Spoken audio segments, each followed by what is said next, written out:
यानंतर बुलेटिनमध्ये एक महत्त्वाची बातमी राजकीय वर्तुळातली।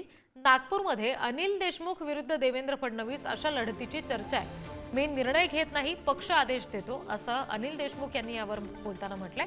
आणि अनिल देशमुख उभे राहिले तर टफ फाईट देतील असं रोहित पवार म्हणाले।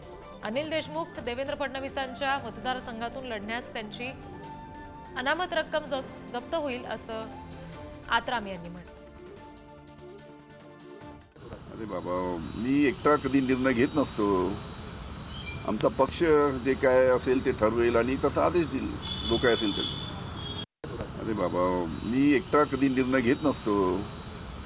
आमचा पक्ष जे काय असेल ते ठरवेल आणि तसा आदेश देईल, जो काय असेल ते। अनिल देशमुख साहेब जर ईडीलाच घाबरले नसतील, जेलमध्ये जायला घाबरले नसतील, अन्यायाच्या विरोधात ते लढले, मग अशा प्रकारे जो व्यक्ती अन्याय करतो, महाराष्ट्राचं राजकारण ज्या व्यक्तीला 2014 नंतर अतिशय खालच्या पातळीवर नेलं, असे देवेंद्र फडणवीसांच्या विरोधात जर अनिल देशमुख साहेब तिथे उभे राहत असतील आणि महाविकास आघाडी म्हणून सगळ्यांचाच त्यांना पाठिंबा असेल तर आम्ही सुद्धा त्याला पाठिंबा देतो।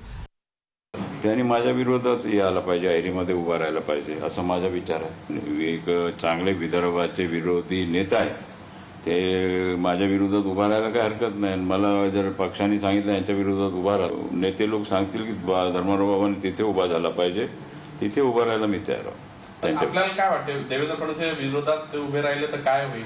डिपॉझिट जप्त।